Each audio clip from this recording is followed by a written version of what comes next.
Welcome to this edition of On Fire. Today we're going to be talking about backyard burning. Having a backyard fireplace, we want to make sure that you are safe and that you have fun when you have your family and friends around. All right, before you burn anything, every community has its own set of rules as to what you can do as far as backyard burning. And they're all a little bit different. So before you go starting a fire, make sure you know what your community's rules and regulations are and then follow them. So what I'm going to be talking about today is obviously Oshkosh. And in Oshkosh, first of all, your fire pit has to be a manufactured fire pit. It's not, you cannot make your own. You can't dig a hole and put in bricks. It has to be a manufactured fire pit like this one.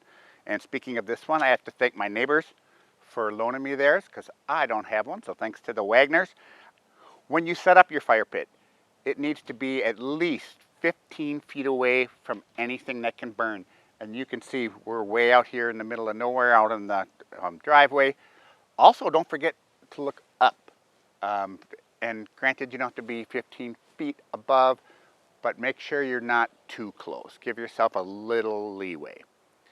All right, so now you have your fire pit. It is safely placed.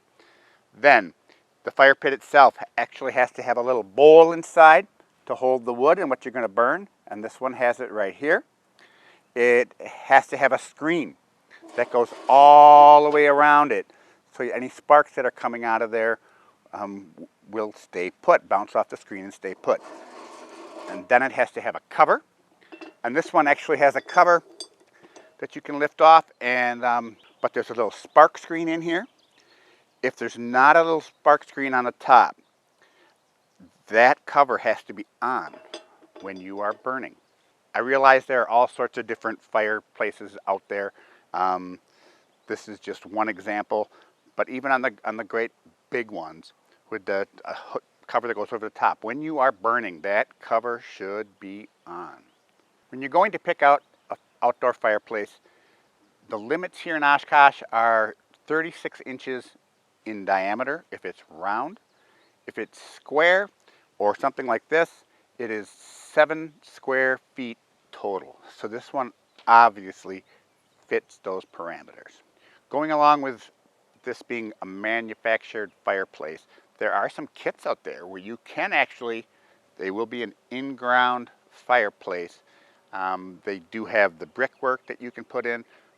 They also have a screen and a cover.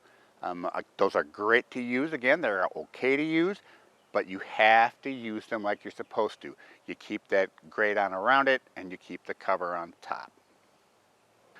Also on your outdoor fireplace, it needs to have some supports so it lifts it up off the ground, and you can see that that's what that does.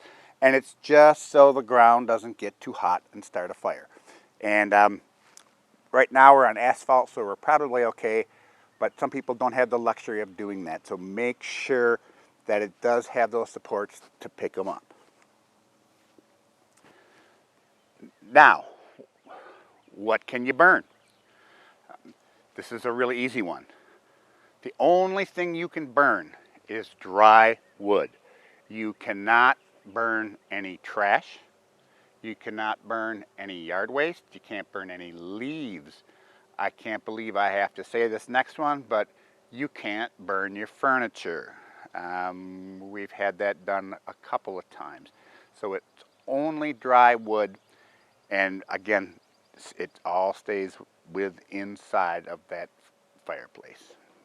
Before you start, the first thing you need to check is the weather. Okay, is it too windy? You can tell. There's no magic number to say if it's 15 miles an hour or whatever. If it's too windy, you can tell. You should also check the Wisconsin DNR's website, and it will let you know if there are burn bans in your county. If there's a burn ban, obviously you should not burn. When you are out by your fireplace and you're having a good time and your family and friends are there, make sure there is an adult that is watching the fire, and make sure that you have some way of putting out that fire if things do get out of hand.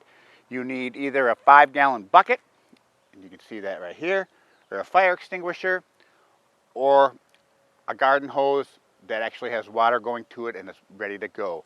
If you're a little obsessive like some, you could have all three. Now it's time to head in for the night. You have to make sure before you leave this fireplace that it is completely out. Make sure the ashes are completely out. Your best bet, remember the things you have over here to put it out.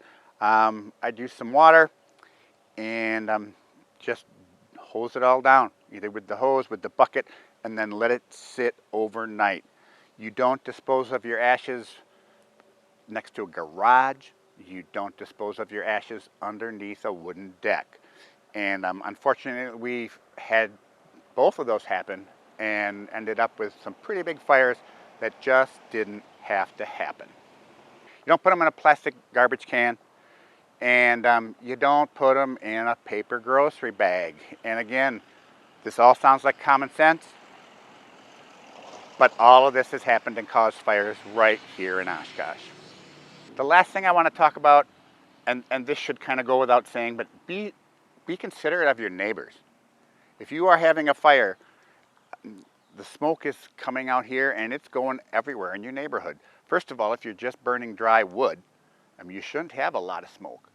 But if you do have a lot of smoke and it's blowing around, it starts blowing towards your neighbor's house, put out the fire. We're back to it's too windy, not a good night to have a fire. Thank you for watching this episode of On Fire. I hope you learned a couple things to help keep yourself and your family safe while you're out enjoying beautiful weather in Wisconsin summertime. And until next time, cheers.